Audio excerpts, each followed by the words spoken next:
Good morning, everybody. Welcome back to GREENbriar Urban Gardens. My name is Nanette. I live in Phoenix, Arizona in the low deserts, and I garden we're right probably about 50% of our produce. We are shooting for about 70 to 80% this year, this fall and spring, as we continue to settle the gardens.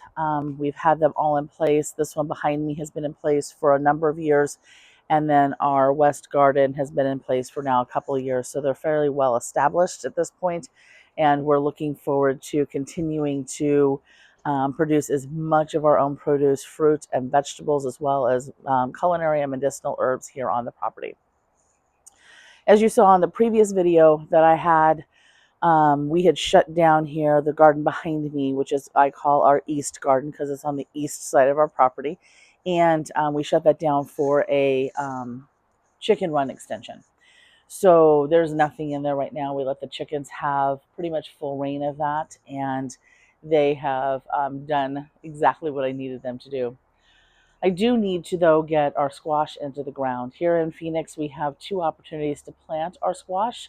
We can plant in our February, March timeframe, and then again in like late July, August timeframe. So in July, we for sure need to get our pumpkins in the ground, especially if you want them for Halloween. I have done that with my grandson out front so that my grandkids can hopefully come and pick some pumpkins here and have those for Halloween. I also need to plant I have butternut, I have acorn, delicati, and then just some decorative little pumpkins that I want to get in the ground. So although the garden behind me, I need to still top with mulch and compost that I'll be doing, as I said in the previous video, in August. I need to be able to get these in the ground now. So, because this is where most of my trellising is for this garden. I have a little bit over there in the west garden, but you can kind of see above me, I can grow up and over. Ed has built a big pergola up here that I can trellis and grow over. So although I would like to have everything amended, I need to plant now. It's July 15th.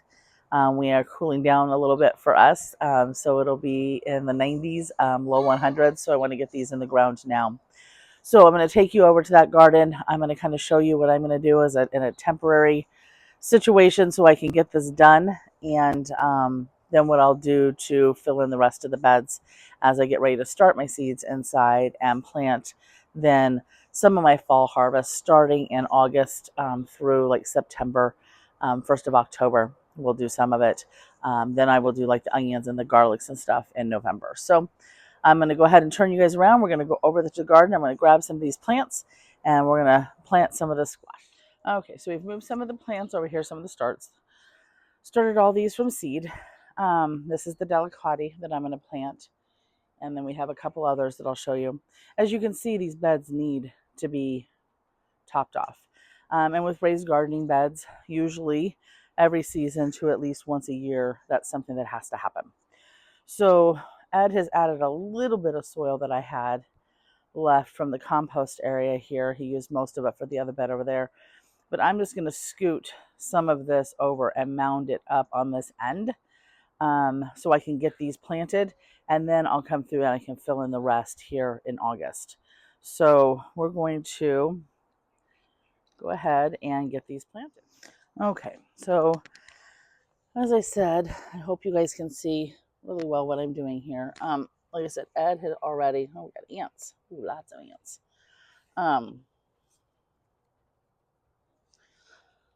Had already put quite a bit of the soil over here for me.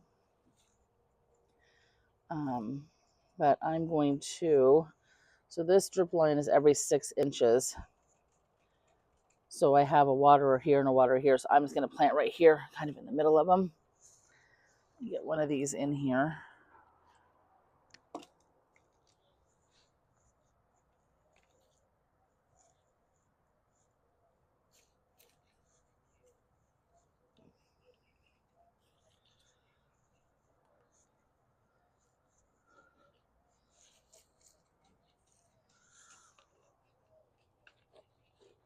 Then get over here without touching these ants. I don't know about you all here in Phoenix, but we haven't really had any fly pressure this year, but boy, have we had some ants. quite a few actually. So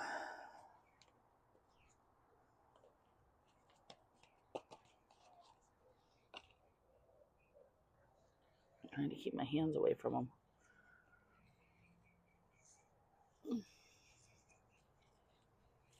Perfect.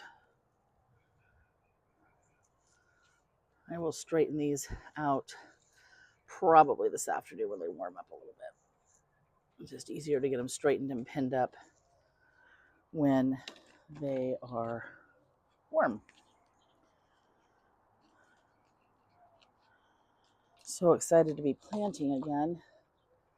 It's been a hot minute since I've done anything in this garden.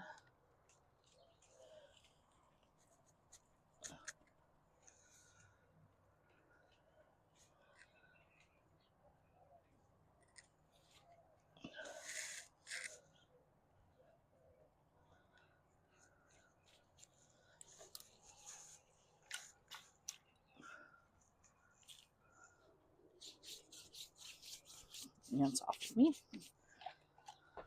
All right. Oh, another ant.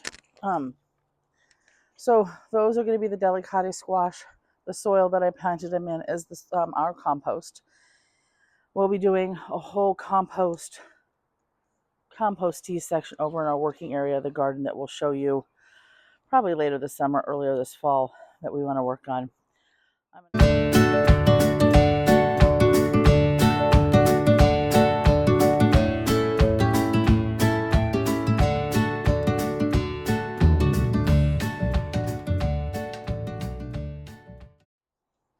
Okay, guys, so we just planted really quickly delicate squash, our decorative pumpkins, and our butternut squash over here.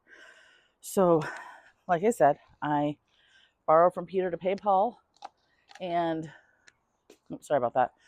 And I just used some of the soil and bulked it up where I was at. Again, we'll come in and top all these. We'll take you on that journey. When we get there, some of them are behind me here. So that bed over here, and they'll grow up and over this trellis here. The umbrella will come down probably. We just left it there for additional shade for the chickens.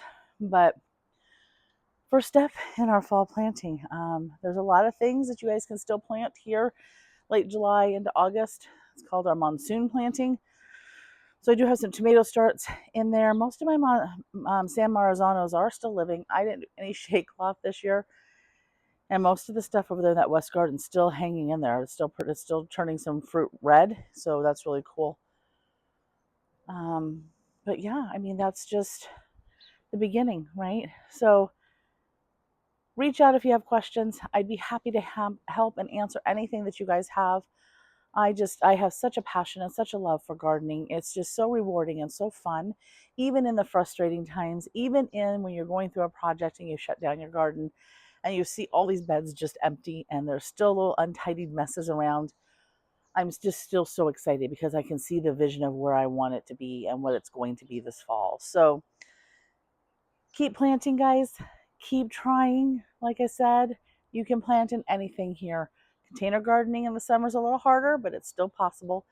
And there's just lots of different foods and vegetables and fruit and herbs that you guys can grow and have that good, wholesome, know how it was grown, total organic. I could go on a whole how the store says it's organic tangent, but I won't. And at least not now, maybe for another time. And just have fun with it, right? Learn from your failures. I still have them. Everybody still has them. And you learn from them, you grow from them, you understand them, and you do things differently next time, or you try something even in what you're doing now. So thank you guys again for being a part of this journey with us. Thank you guys so much. We would really love if you would subscribe and share our videos. We love all the comments and all the interaction that we have with our followers. And we would love everybody to have the opportunity to be as successful as they can be in their gardening journey. God bless. Thank you so much for being a part of this journey with us. And I'll see you soon.